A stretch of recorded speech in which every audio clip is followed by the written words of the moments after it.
I'll show you how. But I want to invite us to already begin picturing some of those changes and how they could look like. There are changes that are outside in the sector.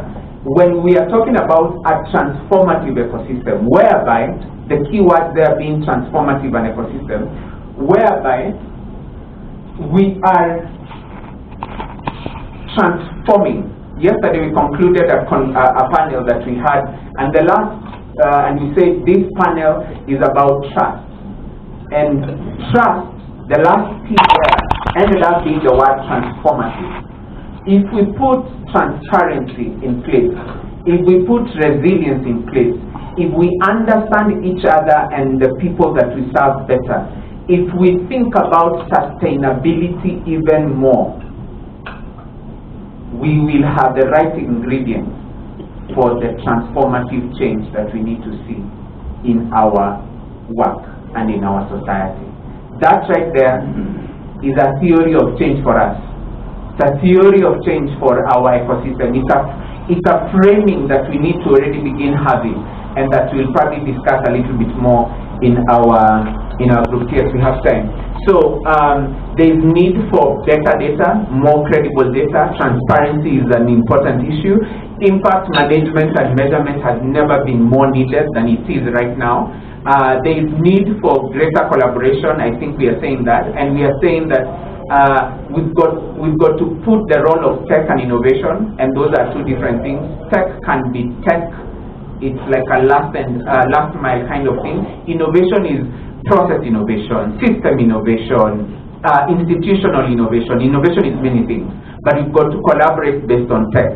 We've also got to, and this is important, as we think about the people that we hire, as we think about the organizations that we have, and as we think about the skill sets that we need in our teams, we've got to ensure that underlying all of that, if you already have something that you've put out saying vacancy for something, you've got to revisit that vacancy and think, are we bringing in someone who is enabling us to think well about the future? Are we bringing someone who is already embedded and connecting connecting dots in the ecosystem and from a systems lens, that you are able to see things from a multi-dimensional perspective? And are you also future-oriented? Not one future, but multiple futures. Are you able to look ahead and see there is a possibility of this one future, but then there is also a possibility of this other, and this other, and this other, and you must prepare for all of them, not just one. And finally, as we say, change doesn't happen in isolation. So again, collaboration. That's like a key word. I'll skip this. And here is where I will want to also place a demand on us to think as we get into conversations in our tables. Your phone, every so often, will ask you to update the OS. The OS is the operating system. Have you seen that happen on your phone? Have you opened your phone and they say, please update your operating system? Because the manufacturers of these gadgets, of your computers, of your phones, and of other gadgets, they are constantly listening to users, and they are saying, let's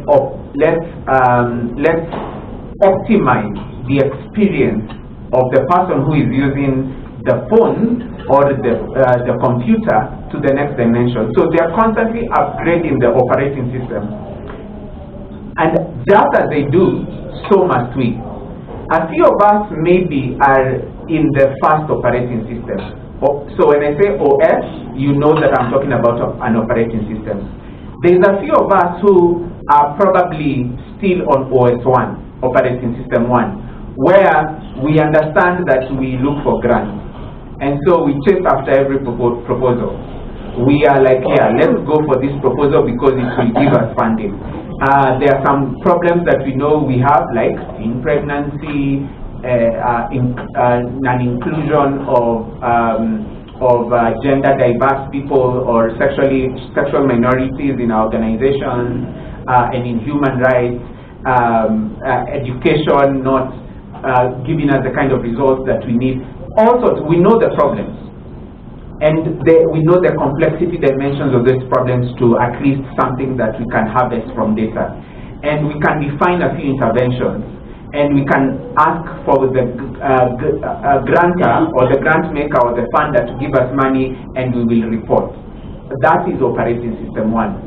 And it's okay if we are there. Is it just not okay to remain there? We've got to begin thinking, what is the next dimension, what's the next operating system that we can get to as people who are in the philanthropic space, as recipients of grants, or even as processors and intermediaries. We've got to begin imagining OS2, which is about outcome. Are we thinking about the outcome?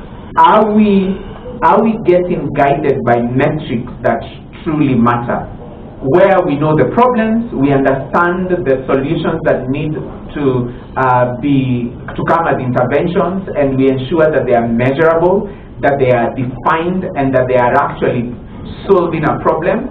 And then our funding relationships can be driven more by the metrics, that we will get to this outcome. This is what we are promising at an outcome level.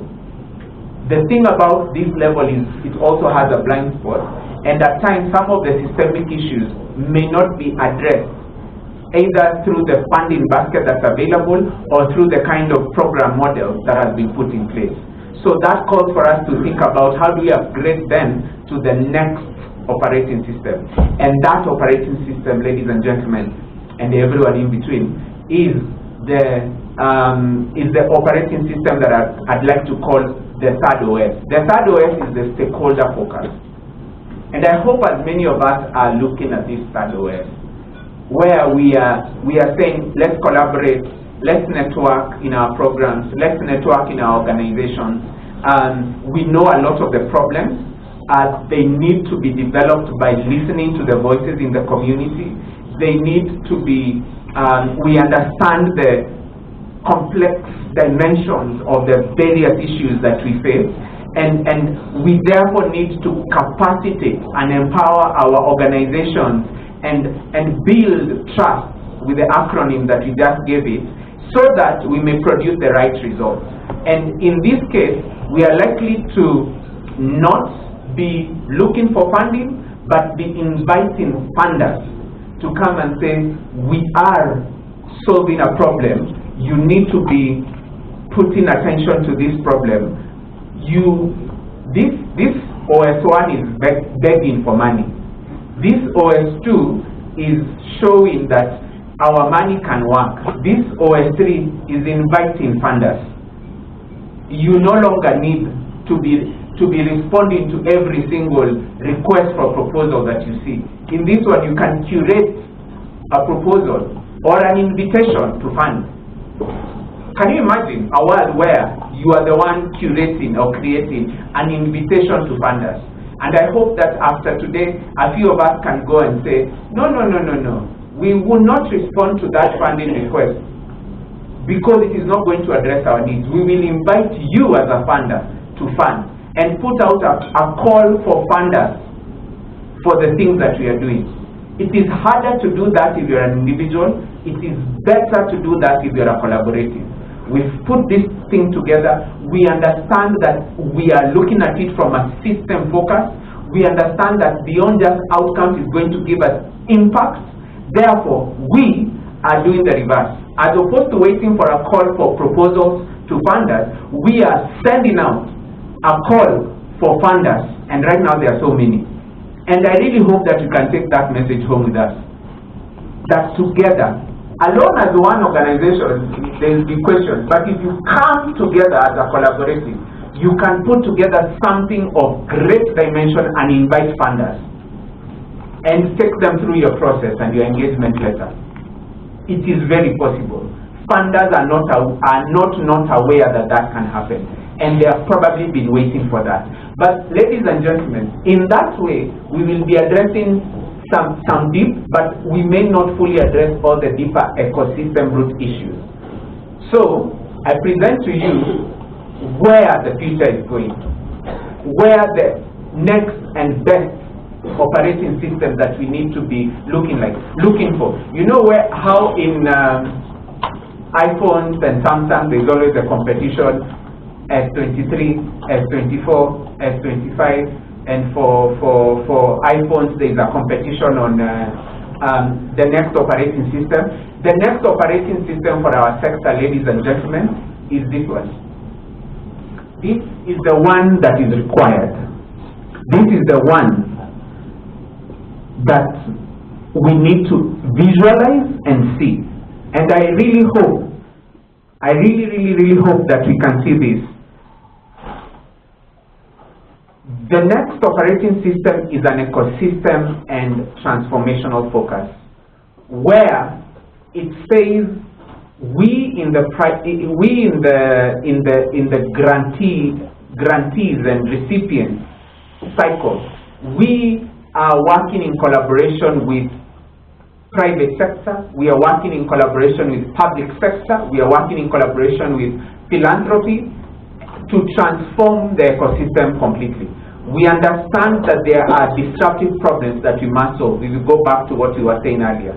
We understand the issues of climate, issues of economic crisis, issues of gender, digital inclusion. All of these issues require to be addressed at the same time. We know that you cannot do it alone. We understand that there is a very high level of complexity that is required for the solutions that we need to give. They require for us to think from a multi-dimensional perspective. They require for us to think from a cross-sectoral perspective. And they require for us to see the intersectional changes and challenges that are happening every day amongst us. In this OS, not only are you inviting funders, but you're also giving funders a target. You're saying that this is the investment case for you. If you invest here, we are going to see some kind of changes in the systemic root causes.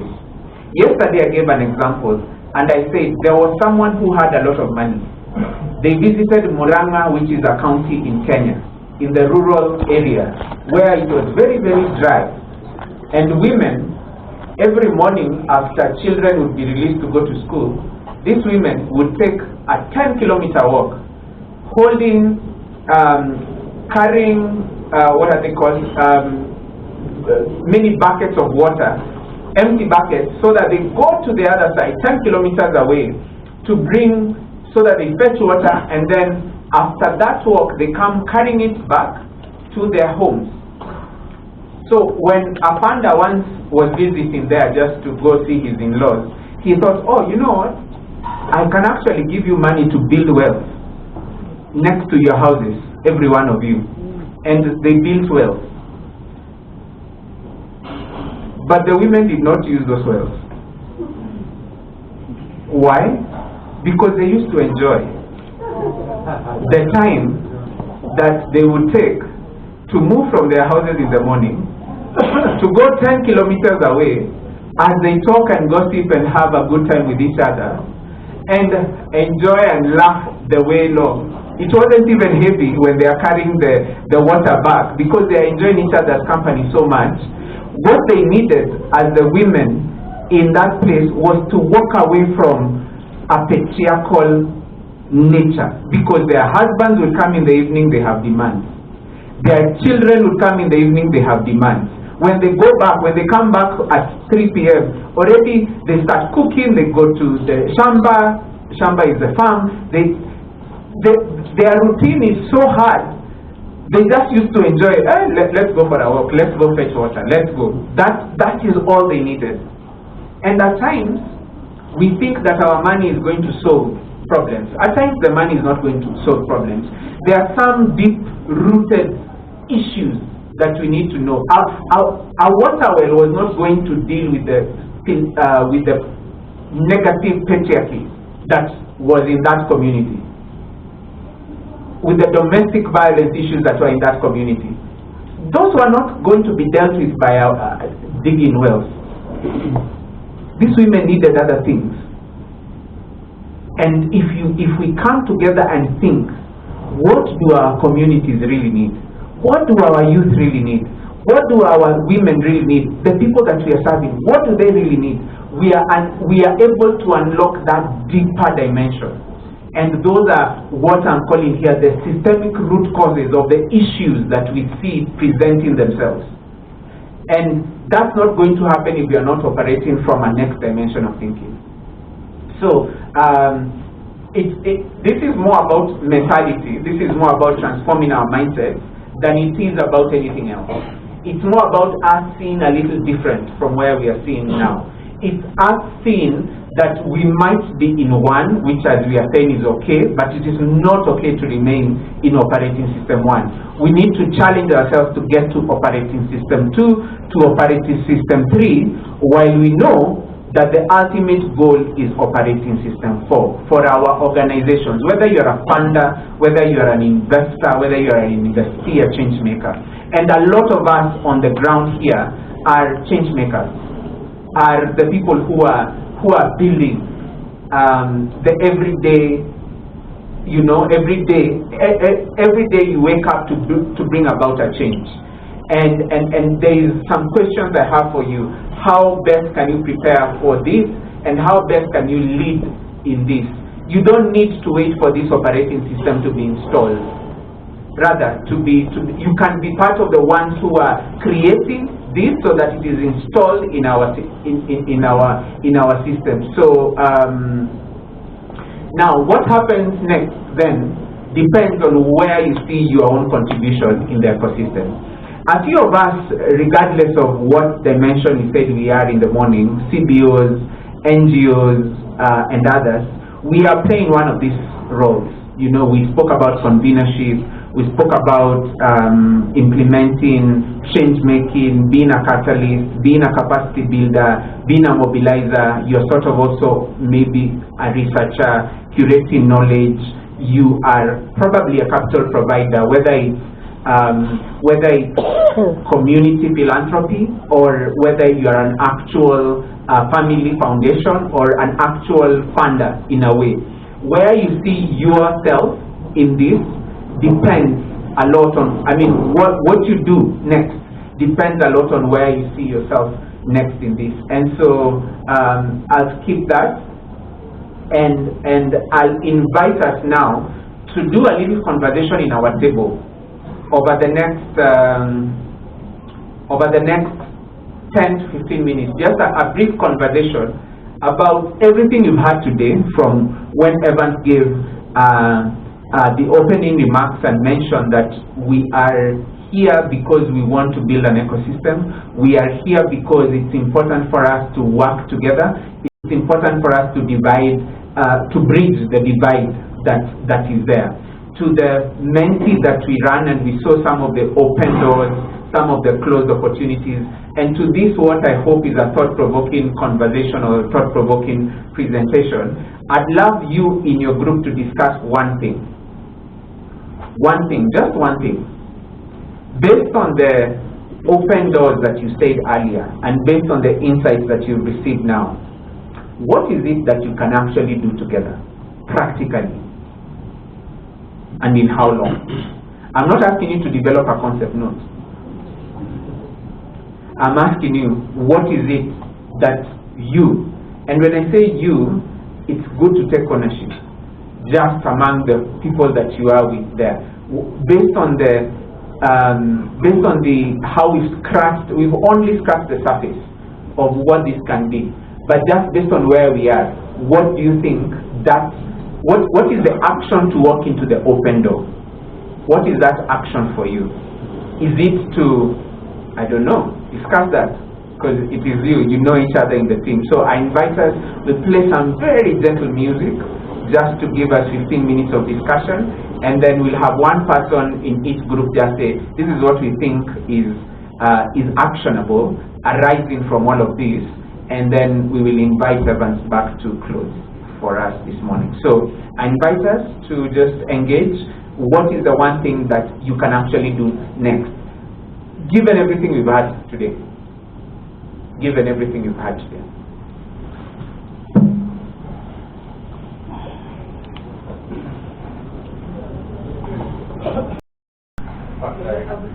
Yeah.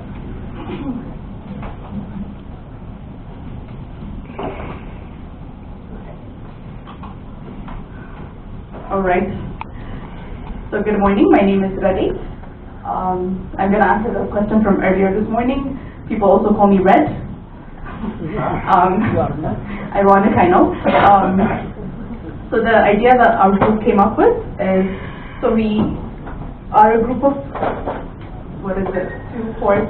about 7 CSOs and 1 private organization.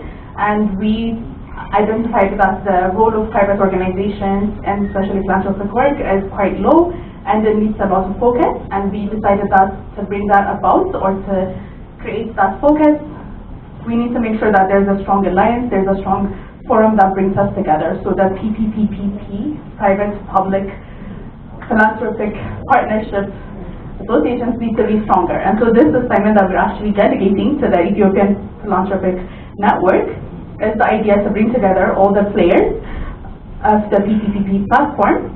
And to do that, we recommend approaching sectoral organizations or associations to onboard them about the different works that are being carried out in the PPP network, and enabling those different groups to be partners as the PPPP, so that we can be able to deliver to drive greater impact, and to also reduce duplicate efforts. So what we're trying to recommend here is, since the different organizations all have different areas of focus and all have different deliverables that they're trying to work on or that they're trying to accomplish, it would be best if we can come up with a win-win situation where every person or every organization within the network is able to drive impact that impacts their organizations or their organization's visions and goals. And so to drive that, we recommend coming up with a win-win situation where all the networks and the PPPP, that's 5 P's, that's a lot of P's, all the players in the PPPP are able to drive great impact while achieving the same plan. And so this is the plan that we would like to delegate to the Ethiopian Philanthropic Network, to approach different sectoral and organizations, associations, and onboard each one of them to join the Ethiopian EPN, so that there will be an understanding of the common impact or the greater impact that can be achieved through the network, and also create an understanding of each other's work, so that we can reduce the different duplicate efforts that are being carried out all over the country. Thank you, and that's very practical. Let's give a round of applause. And then next group, just quickly come and add. Yeah, you could come and present from here. And then just nominate a person. We'll do this very quickly. I have loved how she's done it, just within a minute. And so, but also tell us your name. Good morning, everyone. I'm Brukas Chanok from the Direct Youth Association, and also representing my amazing team colleagues.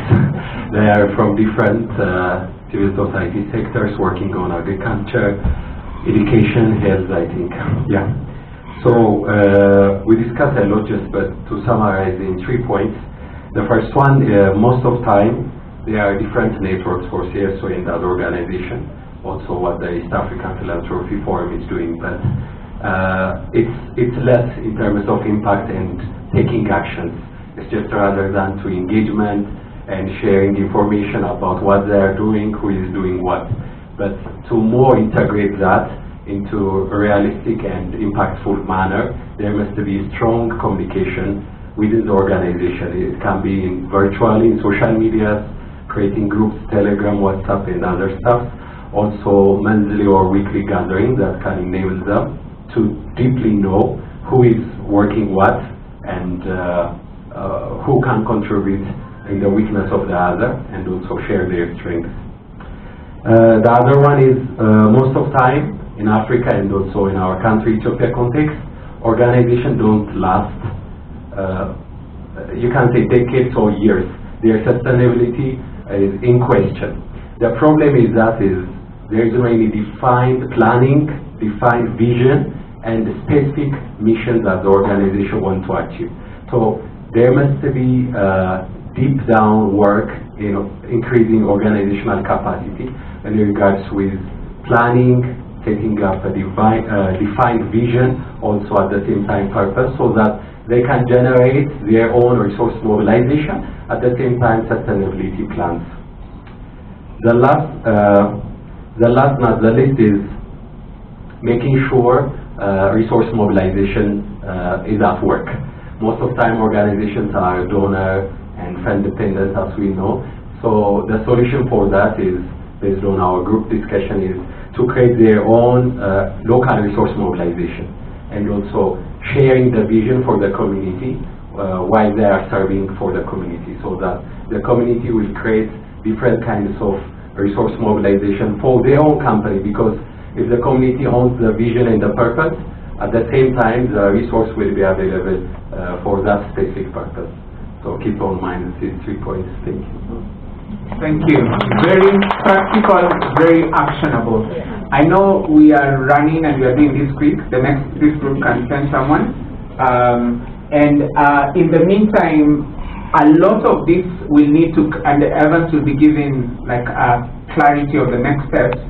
But there are issues of capacity that are already arising, and I'd love for you to just, this screen is here purposefully, take a screenshot of this, and if you would like to continue to discuss further how can actually impact look, you could schedule from this is a scheduler, it's an appointment scheduler. You could schedule a call, a no-commit call for just a continuation of the part of the discussion, or WhatsApp that number, email that number for any questions and engagement moving forward. But let's keep hearing. After this group, we move to that next group, and then the last 3. Okay, thank you very much. I will try to be very brief. So in our group, we have understood that there is one major question and there is expected one major answer also. So what we have planned or what we have agreed is that in order to what we can do in the near future, the most important thing that we have decided to do in the near future is to create a kind of strong and effective consortium. Because we are members of different consortiums, 3, 4, 5 consortiums which are not effective, which are not efficient also. So we have to make them effective. If we create such effective consortiums, then we can engage private groups, we can engage also the government. That will be very easy. And so that these are members of CSOs as well as NGOs. If we create a very strong and efficient and effective consortiums, we can be effective and we can undertake so many activities with the private sector as well as the government organizations also. Thank you very much. Thank you, and that's very critical. I love the fact that that was pointed to the thing that we must do immediately after this. And there is a lot of work for the Philanthropy Forum of Ethiopia to actually ensure that this is cohesive. The strength around it will need a framework, and we are working towards together supporting that. Can you just come? We are giving you the opportunity for the photo picture as well. So who's next from that group, or whichever group is ready? Yes, please come.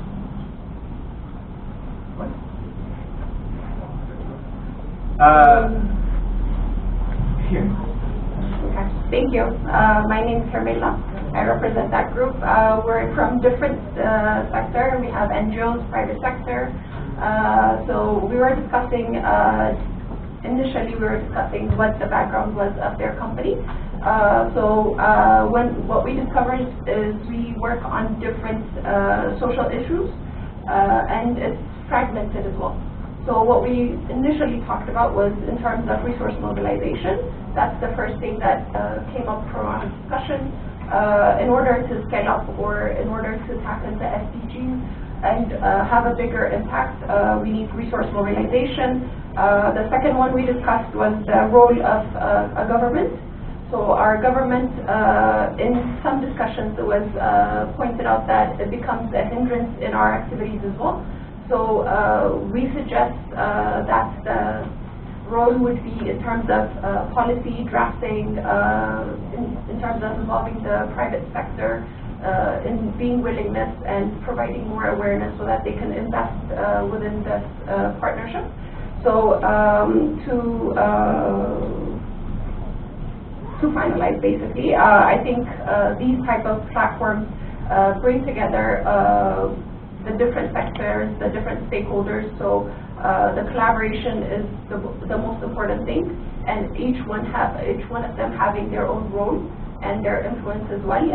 So if the private sector is willing, because when you think about private sector, majority of the focus is profit driven.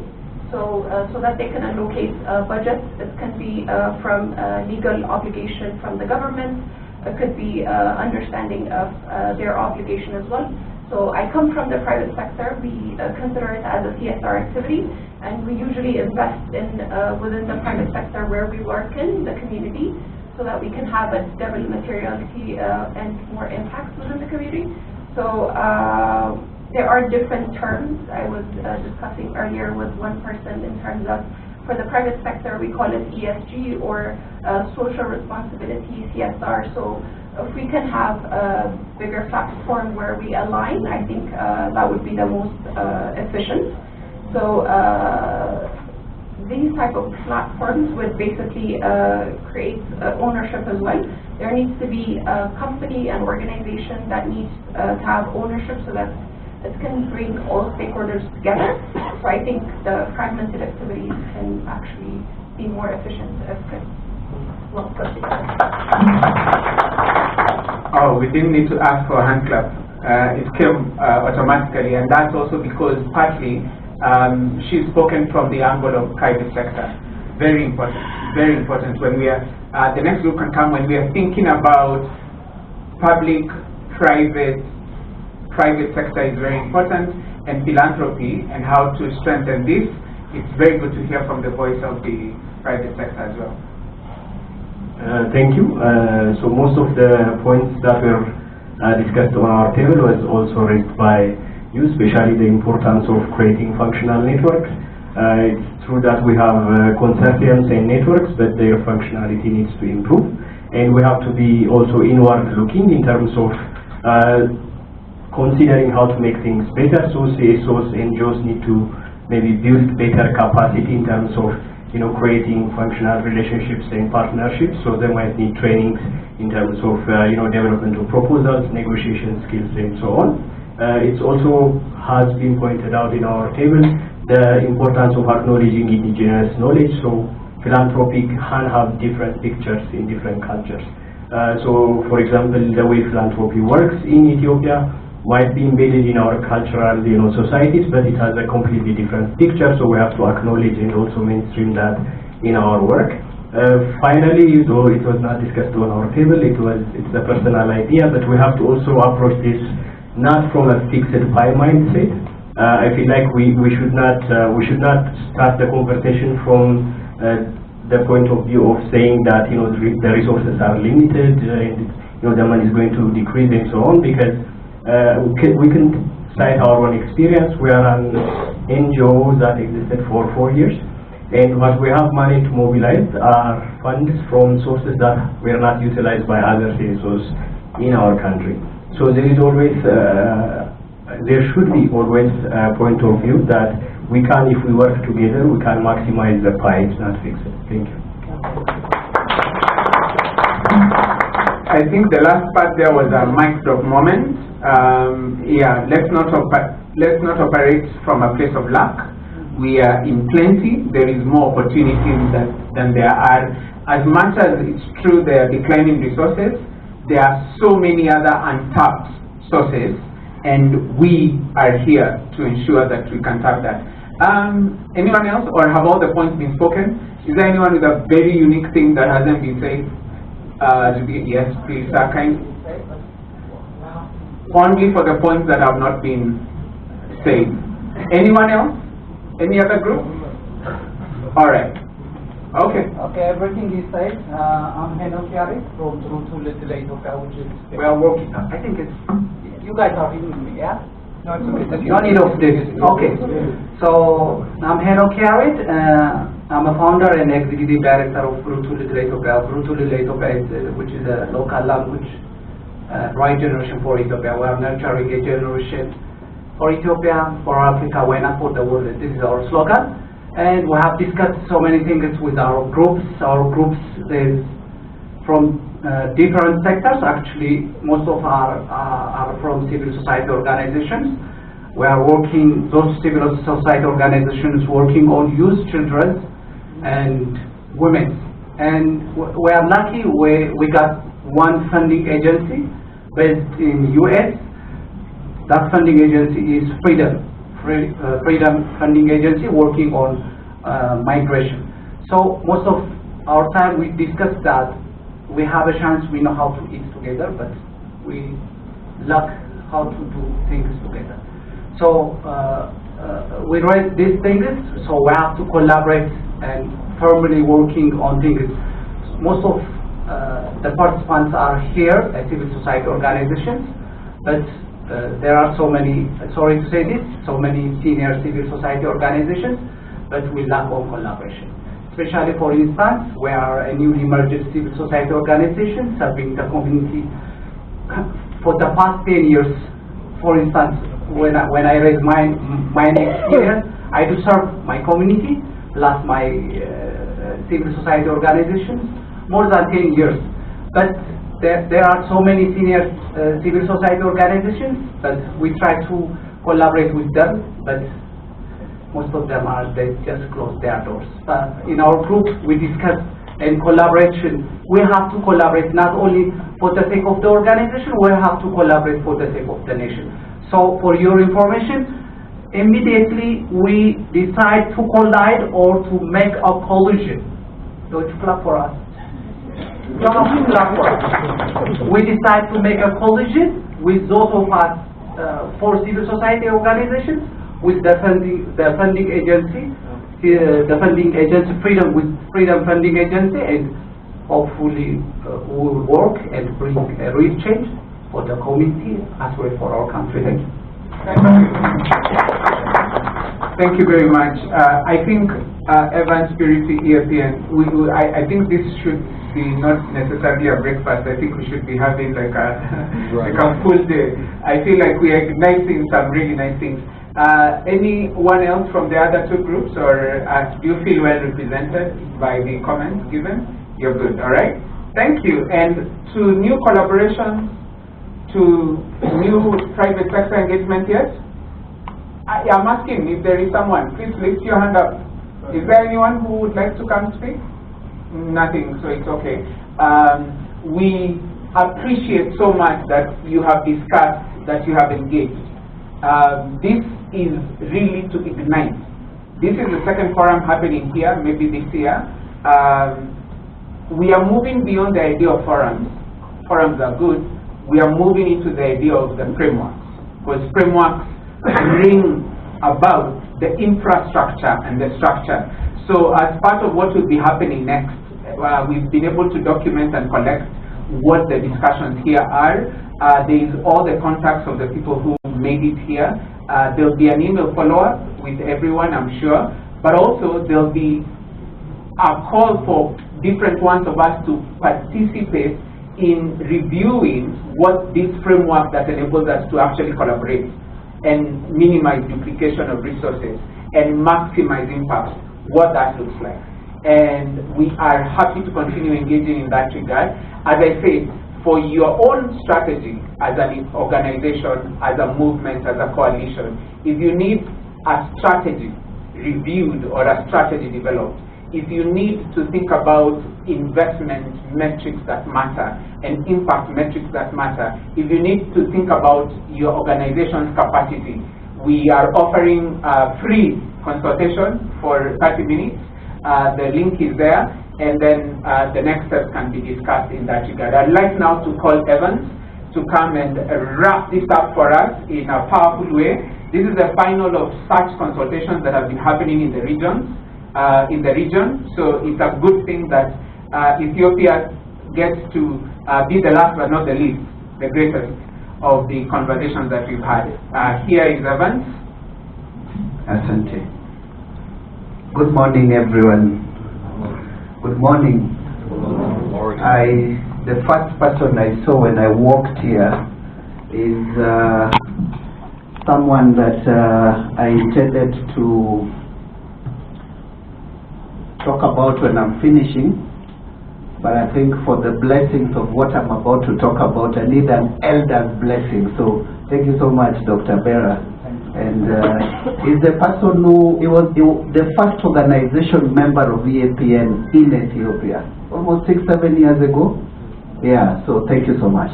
I have a lot to talk about, but I want to do, how many of you I'm not saying that I'm a bad person, but how many of you were in high schools where you could condense your thoughts in a small paper like this, and you use it in the exam room and you pray you are not caught? I'm one of those people. And so I have many things that I want to talk about in a very short time, and I hope it works out. Number one, thank you for coming, and thank you for your contributions in this process. Number two, when I was seated back there, 4 people, delegates in this room, came and asked me about the Ethiopia Philanthropy Forum. So I want to talk about that, so that all the questions, all the concerns that someone may have can be clarified. And allow me to start by painting a picture of why these things exist.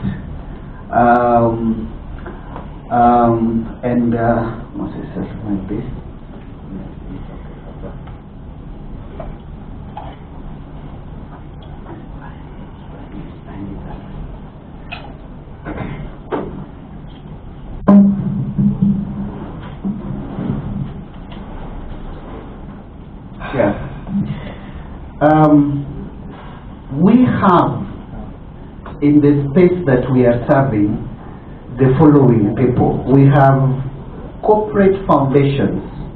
Whether you are in Kenya, whether you are in DRC, whether you are in Uganda, in the stakeholders that we are serving, we've got corporate foundations, we've got family foundations, we've got communities with foundations or CBOs, whichever you call it, in Ethiopia. We have INGOs, we have the faith-based institutions, we have the bilateral agencies, we have high net worth individuals, we have academic institutions which are in the philanthropy space, among other people. Now, government, of course, and we have the private sector. We all appreciate from the conversations that we've had this morning, and even in your previous experience, that it is important for all these people to be well coordinated. We all appreciate that fact. Now, the East Africa Philanthropy Network, our interest is specifically to strengthen the philanthropy infrastructure.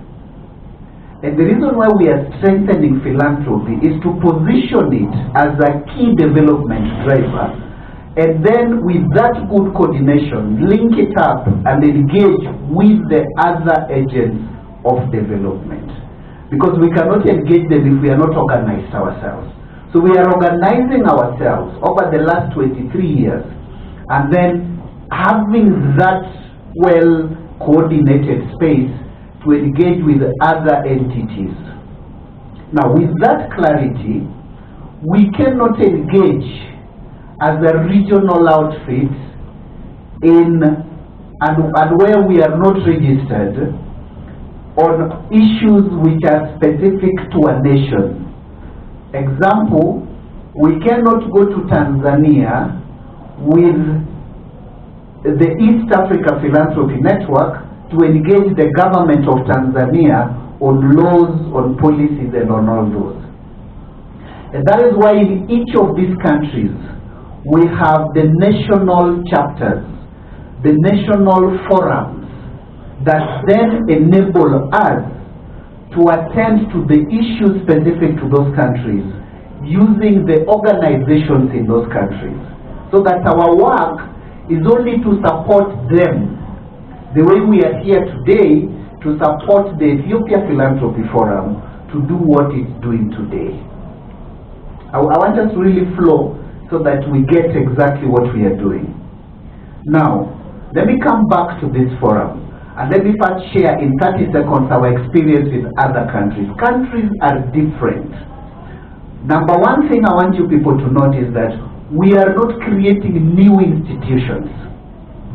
We are strengthening existing institutions, existing efforts, because we don't want to reinvent the wheel. We want to support what is already existing. So in some countries, they, going by their experiences with these forums, they've decided to institutionalize the forums. Example is Tanzania. Institutionalizing the forum has got its advantages and disadvantages. One big disadvantage is when you institutionalize it, you now have to staff it, give it CEO, give it staff members, give it an office, and all that. And that also has its challenges. For Kenya, for Uganda, for Rwanda, and other countries, having the forum as a loose entity has proved to be more beneficial, because then the ownership is rotational. So you've got the members of those countries hosting and feeling that they are part and parcel of it. So for roundtables like what we are having now, in other countries where we have built strong networks, we don't go to hotels. So Coca-Cola Foundation will say, we are hosting the forum for this quarter. PIDCO will say, for next quarter, can we host the forum? Another person will say, can we coordinate this? So that builds the collaboration that we are talking about, and it has proved to work. For the case of Ethiopia, that decision is yet to be made, so it is existing as a loose forum. What is this forum doing? One, all those entities that I mentioned, we are trying to coordinate their work, not as a new institution, but as a coordinator, because there are existing institutions in the civil society space, they are existing. In the private sector space, they are existing. In the bilateral agency space, they are existing. But we need to have someone whose specific interest is philanthropy, and whose specific interest is to pull these heads together so that we can move under collective action. Am I making sense? That is the role that this forum is playing. At the moment, I think, Purity, if I'm not wrong, there are over 80 organizations, in the forum. I'm not good with technology, but on this banner down here, there are those many dots that I'm told if you put your camera on them, they take you to the registration link. So if you use QR code, right? The QR code, it will enable you to subscribe or be part of the membership of that forum. Lastly, before I move to the next agenda, and this is what I want us to get so well. We are embracing a bottom-up approach in coordinating and strengthening this ecosystem where we are. And this is how we are doing it. Below this forum, there are working groups. So if your interest is health, you can join the health working group. And that is what we are doing across the region. If your interest is education, the same thing. If you are interested, so that we have those peer learning forums, those peer sessions for people with like-minded interests. Now, those working groups are then supported by the forum. And this forum connects with the forum in Uganda, in Tanzania, in Rwanda, in Kenya to form the East Africa Philanthropy Network. So why we are doing that is to enable cross-border information sharing. Right now we are finalizing our research on cross-border giving in East Africa. So the forums connecting enable Ethiopia to learn from what Kenya is doing, enable Kenya to learn what Ethiopia is doing, whether it is on health, whether it is on education, whatever it is. Now, East Africa connects with West Africa and South Africa and North Africa under the Africa Philanthropy Network, which from next week is hosting the Continental Philanthropy Conference in Zimbabwe, Victoria Falls. As we speak, another continental meeting is ending in Marrakesh, Morocco, under the Africa Philanthropy Forum. Don't ask me about the difference of those two. We are working hard to collaborate. And then the Africa Philanthropy Network connects with the one in Asia, the one in Europe, the one in America, to form what we are calling the Worldwide Initiative of Grant Maker Support. It's called WINGS. And so that is how we are trying to coordinate the space. That's how we are trying to coordinate the sector. That's how we are trying to ensure that we have a strong ecosystem. So now, with that background, number one takeaway from this meeting, be part and parcel of those spaces. Because it's in those spaces where if knowledge is generated, we disseminate it through those databases. If there is an opportunity for Ethiopia to send 6 or 10 delegates to speak about the philanthropy sector in Ethiopia, we reach out to the people in those databases. As a parent, and I know most of you are, if you have an opportunity, you reach out to your children. And when your children cannot take it is when you reach outside the family. So our family is the Ethiopia Philanthropy Forum. If there is any opportunity, it goes far to the members of that forum before we look outside. So my challenge to us is, be part of the forum. If your interest is only limited to specific issues in Ethiopia, if your interest is beyond the borders of Ethiopia, be part of the East Africa Philanthropy Network.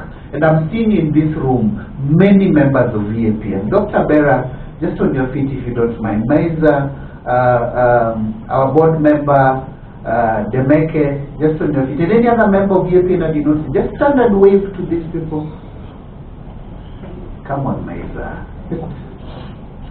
I see drop of water at the back.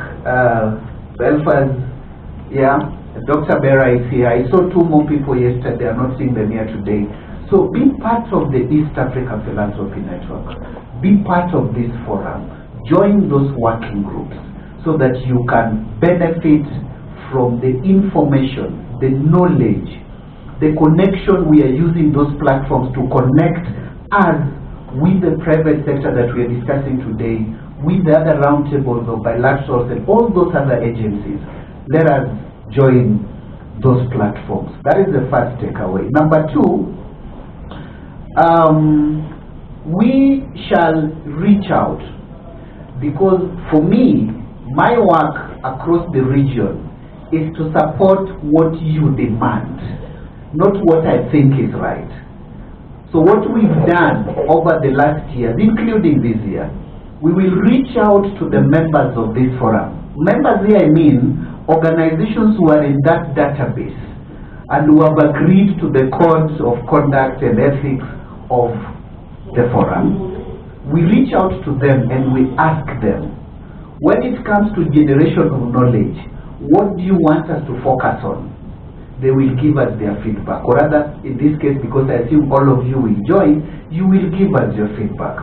When it comes to this conversation we are having today, what do you want us to focus on? You'll give us your feedback.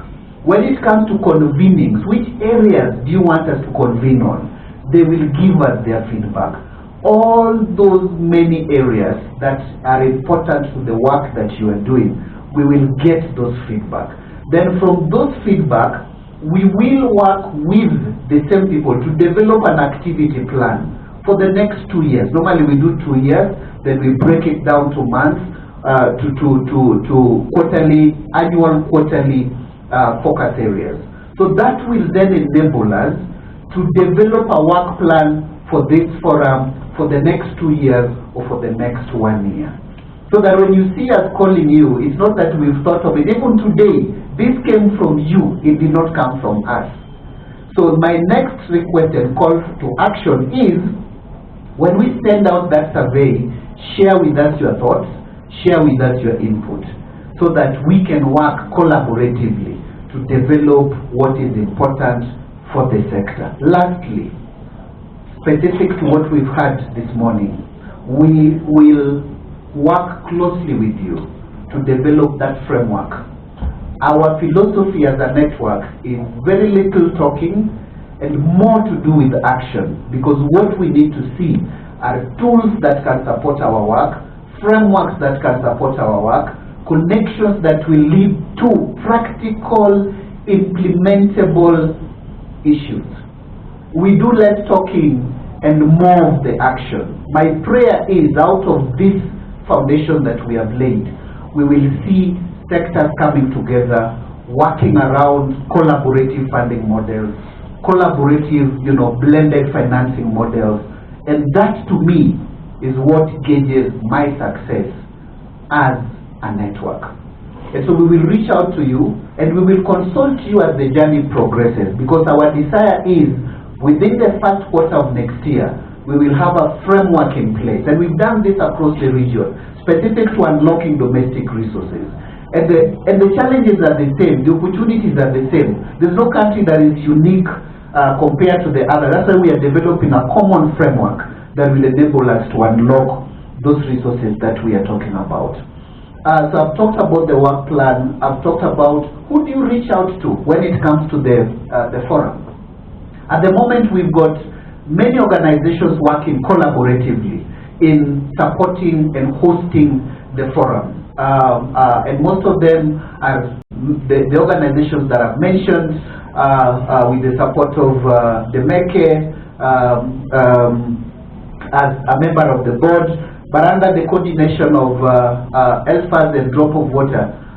So if you want more information about this, please, ELFAS, I want to believe all these people know you. If you don't know ELFAS is over there. The MEKE, I want to believe they all know you, yeah? But the MEKE, leave him to play the higher role we have in the board. So more information, please reach out to ELFAS and Drop of Water. I want to finish by saying that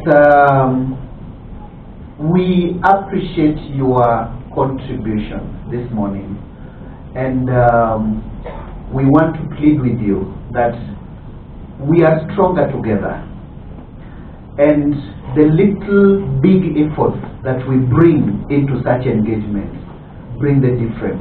I must say that of all the countries where we work in, the energy that we see in Ethiopia really is encouraging. It's massive energy, it's massive contribution, and we will work together to ensure that our commitments are met. I have been challenged to appreciate just 4 organizations that made today possible, and I want to start by appreciating the Population Health and Environment, PHE, and Ashao. Did I get your name right? It's not here. Oh, there's a representative I saw. There's a lady I saw. Oh, over there. Yeah, just thank you so much for making this possible. As I mentioned earlier, we don't do these things in isolation. This is a result of collaborative work. And all of you joining will make us much, much stronger and much, much better. Dr. Nigusu, are you around? Sorry? He's not around. Not around, but I want to appreciate CCRDA for the support that they gave us. Drop of Water, ELFAS, I see over there. Thank you so much. PIDCO, the MEKE, thank you so much. AGA Ethiopia, Daktari, thank you so much for making this possible. COSAP, Dr. Machil, the foundation, Samwarit Foundation, Development Expertise Center, our partners in this, the development dynamics. Did they do a good job? The facilitators? Did they do a good job? Can we give them a good clap? And so those are my sincere appreciations, of course, to the hotel. I think we've eaten well, and they've taken good care of us. Now, I hope there's no representative of the hotel around. Okay, none of them is around. We are not taking businesses away from hotels. We are not. All right? But if any of you has good facilities to host such kinds of roundtables, our doors are open. You know, it enables us to bring in more elements of collaboration and sharing, leveraging the resources that we have within the sector. So if you have such facilities, please let us know. We will bear any other cost that is there, but we are trying to really be more organized, leveraging what we have within our network, so that if we have the big conferences, the big meetings, then we can explore the hotel options. Thank you so much, and looking forward to seeing you. In Kiswahili we say asanteni sana. Good, thank you so much. We still have breakfast out, and let's also use time to network. Thank you.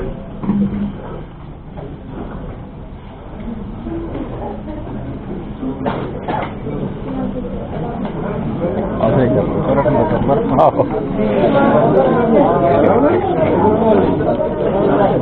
it.